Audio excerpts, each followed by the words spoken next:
ಮಾಜಿ ಸಚಿವ ಎಚ್.ಡಿ. ರೇವಣ್ಣ ಅವರಿಗೆ ಜೈಲ ಬೇಲ ಇವತ್ತೇ ಡಿಸೈಡ್ ಆಗ್ಬಿಡುತ್ತೆ. ಪ್ರಶ್ನೆ ಇದೆ, ಒಂದ್ ಕಡೆ ಅವರಿಗೆ ರಿಲೀಫ್ ಸಿಗುತ್ತಾ ಅಥವಾ ಕಂಟಕ ಎದುರಾಗುತ್ತಾ ಅಂತ. ಜನಪ್ರತಿನಿಧಿಗಳ ಕೋರ್ಟ್ನಲ್ಲಿ ಬೇಲ್ ಅರ್ಜಿಯ ವಿಚಾರಣೆ ಆರಂಭಗೊಂಡಿದೆ. ಘಟನೆ ನಡೆದ ದಿನಾಂಕಕ್ಕೂ ಕೇಸ್ ದಿನಾಂಕಕ್ಕೂ ಅಂತರವಿದೆ. ಎಫ್ಐಆರ್ ದಾಖಲಾದ ಸಮಯಕ್ಕೆ 3 ದಿನಗಳ ಅಂತರ ಇದೆ ಅನ್ನುವಂತಹ ವಿಚಾರ ರೇವಣ್ಣ ಪರ ವಕೀಲ ಡಿ ಮೂರ್ತಿ ನಾಯಕ್ರಿಂದ ಈ ರೀತಿಯ ವಿಚಾರಗಳನ್ನು ಮುಂದಿಡ್ತಾ ವಾದ ಮಂಡನೆ ಮಾಡಲಾಗ್ತಾ ಇದೆ ಅನ್ನೋದ್ರ ಡೀಟೇಲ್ಸ್ ಸದ್ಯ ಸಿಗ್ತಾ ಇದೆ. ಜನಪ್ರತಿನಿಧಿಗಳ ವಿಶೇಷ ಕೋರ್ಟ್ನಲ್ಲಿ ಬೇಲ್ ಅರ್ಜಿಯ ವಿಚಾರಣೆ ಆಗ್ತಾ ಇರೋದು. ಈ ಮೂಲಕ ರೇವಣ್ಣ ಅವರಿಗೆ ಜೈಲ ಬೇಲ ಇವತ್ತೇ ಡಿಸೈಡ್ ಆಗುವ ಸಾಧ್ಯತೆ ಇದೆ. ಮಾಜಿ ಸಚಿವ ಎಚ್.ಡಿ. ರೇವಣ್ಣ ಅವರಿಗೆ ಜೈಲ ಬೇಲ ಇವತ್ತೇ ಡಿಸೈಡ್ ಆಗ್ಬಿಡುತ್ತೆ. ಪ್ರಶ್ನೆ ಇದೆ, ಒಂದ್ ಕಡೆ ಅವರಿಗೆ ರಿಲೀಫ್ ಸಿಗುತ್ತಾ ಅಥವಾ ಕಂಟಕ ಎದುರಾಗುತ್ತಾ ಅಂತ. ಜನಪ್ರತಿನಿಧಿಗಳ ಕೋರ್ಟ್ನಲ್ಲಿ ಬೇಲ್ ಅರ್ಜಿಯ ವಿಚಾರಣೆ ಆರಂಭಗೊಂಡಿದೆ. ಘಟನೆ ನಡೆದ ದಿನಾಂಕಕ್ಕೂ ಕೇಸ್ ದಿನಾಂಕಕ್ಕೂ ಅಂತರವಿದೆ. ಎಫ್ಐಆರ್ ದಾಖಲಾದ ಸಮಯಕ್ಕೆ 3 ದಿನಗಳ ಅಂತರ ಇದೆ ಅನ್ನುವಂತಹ ವಿಚಾರ ರೇವಣ್ಣ ಪರ ವಕೀಲ ಡಿ ಮೂರ್ತಿ ನಾಯಕ್ರಿಂದ ಈ ರೀತಿಯ ವಿಚಾರಗಳನ್ನು ಮುಂದಿಡ್ತಾ ವಾದ ಮಂಡನೆ ಮಾಡಲಾಗ್ತಾ ಇದೆ ಅನ್ನೋದ್ರ ಡೀಟೇಲ್ಸ್ ಸದ್ಯ ಸಿಗ್ತಾ ಇದೆ. ಜನಪ್ರತಿನಿಧಿಗಳ ವಿಶೇಷ ಕೋರ್ಟ್ನಲ್ಲಿ ಬೇಲ್ ಅರ್ಜಿಯ ವಿಚಾರಣೆ ಆಗ್ತಾ ಇರೋದು. ಈ ಮೂಲಕ ರೇವಣ್ಣ ಅವರಿಗೆ ಜೈಲ ಬೇಲ ಇವತ್ತೇ ಡಿಸೈಡ್ ಆಗುವ ಸಾಧ್ಯತೆ ಇದೆ. ಮಾಜಿ ಸಚಿವ ಎಚ್.ಡಿ. ರೇವಣ್ಣ ಅವರಿಗೆ ಜೈಲ ಬೇಲ ಇವತ್ತೇ ಡಿಸೈಡ್ ಆಗ್ಬಿಡುತ್ತೆ. ಪ್ರಶ್ನೆ ಇದೆ, ಒಂದ್ ಕಡೆ ಅವರಿಗೆ ರಿಲೀಫ್ ಸಿಗುತ್ತಾ ಅಥವಾ ಕಂಟಕ ಎದುರಾಗುತ್ತಾ ಅಂತ.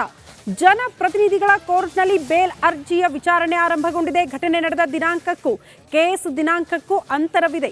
ಎಫ್ಐಆರ್ ದಾಖಲಾದ ಸಮಯಕ್ಕೆ 3 ದಿನಗಳ ಅಂತರ ಇದೆ ಅನ್ನುವಂತಹ ವಿಚಾರ ರೇವಣ್ಣ ಪರ ವಕೀಲ ಡಿ ಮೂರ್ತಿ ನಾಯಕ್ರಿಂದ ಈ ರೀತಿಯ ವಿಚಾರಗಳನ್ನು ಮುಂದಿಡ್ತಾ ವಾದ ಮಂಡನೆ ಮಾಡಲಾಗ್ತಾ ಇದೆ ಅನ್ನೋದ್ರ ಡೀಟೇಲ್ಸ್ ಸದ್ಯ ಸಿಗ್ತಾ ಇದೆ. ಜನಪ್ರತಿನಿಧಿಗಳ ವಿಶೇಷ ಕೋರ್ಟ್ನಲ್ಲಿ ಬೇಲ್ ಅರ್ಜಿಯ ವಿಚಾರಣೆ ಆಗ್ತಾ ಇರೋದು. ಈ ಮೂಲಕ ರೇವಣ್ಣ ಅವರಿಗೆ ಜೈಲ ಬೇಲ ಇವತ್ತೇ ಡಿಸೈಡ್. ನಡಿ ಈಗ ಶುರು ಮಾಡೋಣ.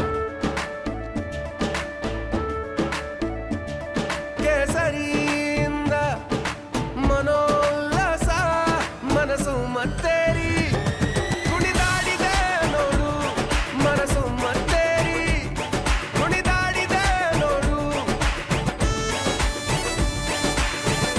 ಕ್ಷಣ ಕ್ಷಣವೂ ಆಚರಿಸಿ ಕೇಸರಿ ಹಬ್ಬ.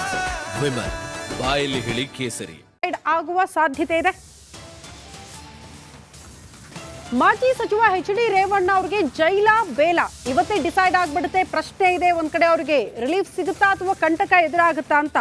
ಜನಪ್ರತಿನಿಧಿಗಳ ಕೋರ್ಟ್ನಲ್ಲಿ ಬೇಲ್ ಅರ್ಜಿಯ ವಿಚಾರಣೆ ಆರಂಭಗೊಂಡಿದೆ. ಘಟನೆ ನಡೆದ ದಿನಾಂಕಕ್ಕೂ ಕೇಸ್ ದಿನಾಂಕಕ್ಕೂ ಅಂತರವಿದೆ. ಎಫ್ಐಆರ್ ದಾಖಲಾದ ಸಮಯಕ್ಕೆ 3 ದಿನಗಳ ಅಂತರ ಇದೆ ಅನ್ನುವಂತಹ ವಿಚಾರ ರೇವಣ್ಣ ಪರ ವಕೀಲ ಡಿ ಮೂರ್ತಿ ನಾಯಕ್ರಿಂದ ಈ ರೀತಿಯ ವಿಚಾರಗಳನ್ನು ಮುಂದಿಡ್ತಾ ವಾದ ಮಂಡನೆ ಮಾಡಲಾಗ್ತಾ ಇದೆ ಅನ್ನೋದ್ರ ಡೀಟೇಲ್ಸ್ ಸದ್ಯ ಸಿಗ್ತಾ ಇದೆ. ಜನಪ್ರತಿನಿಧಿಗಳ ವಿಶೇಷ ಕೋರ್ಟ್ನಲ್ಲಿ ಬೇಲ್ ಅರ್ಜಿಯ ವಿಚಾರಣೆ ಆಗ್ತಾ ಇರೋದು. ಈ ಮೂಲಕ ರೇವಣ್ಣ ಅವರಿಗೆ ಜೈಲ ಬೇಲ ಇವತ್ತೇ ಡಿಸೈಡ್ ಆಗುವ ಸಾಧ್ಯತೆ ಇದೆ.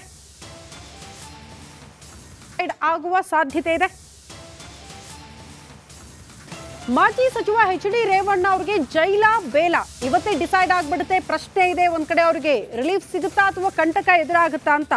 ಜನಪ್ರತಿನಿಧಿಗಳ ಕೋರ್ಟ್ನಲ್ಲಿ ಬೇಲ್ ಅರ್ಜಿಯ ವಿಚಾರಣೆ ಆರಂಭಗೊಂಡಿದೆ. ಘಟನೆ ನಡೆದ ದಿನಾಂಕಕ್ಕೂ ಕೇಸ್ ದಿನಾಂಕಕ್ಕೂ ಅಂತರವಿದೆ. ಎಫ್ಐಆರ್ ದಾಖಲಾದ ಸಮಯಕ್ಕೆ 3 ದಿನಗಳ ಅಂತರ ಇದೆ ಅನ್ನುವಂತಹ ವಿಚಾರ ರೇವಣ್ಣ ಪರ ವಕೀಲ ಡಿ ಮೂರ್ತಿ ನಾಯಕ್ರಿಂದ ಈ ರೀತಿಯ ವಿಚಾರಗಳನ್ನು ಮುಂದಿಡ್ತಾ ವಾದ ಮಂಡನೆ ಮಾಡಲಾಗ್ತಾ ಇದೆ ಅನ್ನೋದ್ರ ಡೀಟೇಲ್ಸ್ ಸದ್ಯ ಸಿಗ್ತಾ ಇದೆ. ಜನಪ್ರತಿನಿಧಿಗಳ ವಿಶೇಷ ಕೋರ್ಟ್ನಲ್ಲಿ ಬೇಲ್ ಅರ್ಜಿಯ ವಿಚಾರಣೆ ಆಗ್ತಾ ಇರೋದು. ಈ ಮೂಲಕ ರೇವಣ್ಣ ಅವರಿಗೆ ಜೈಲ ಬೇಲ ಇವತ್ತೇ ಡಿಸೈಡ್ ಆಗುವ ಸಾಧ್ಯತೆ ಇದೆ.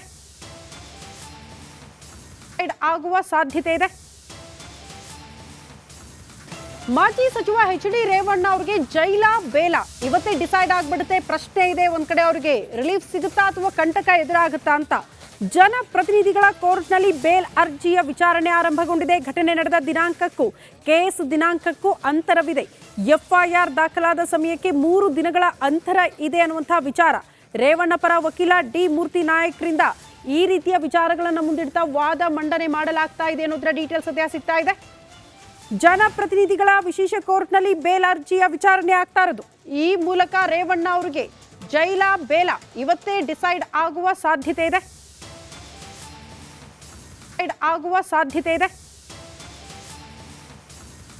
ಮಾಜಿ ಸಚಿವ ಎಚ್.ಡಿ. ರೇವಣ್ಣ ಅವರಿಗೆ ಜೈಲ ಬೇಲ ಇವತ್ತೇ ಡಿಸೈಡ್ ಆಗ್ಬಿಡುತ್ತೆ. ಪ್ರಶ್ನೆ ಇದೆ, ಒಂದ್ ಕಡೆ ಅವರಿಗೆ ರಿಲೀಫ್ ಸಿಗುತ್ತಾ ಅಥವಾ ಕಂಟಕ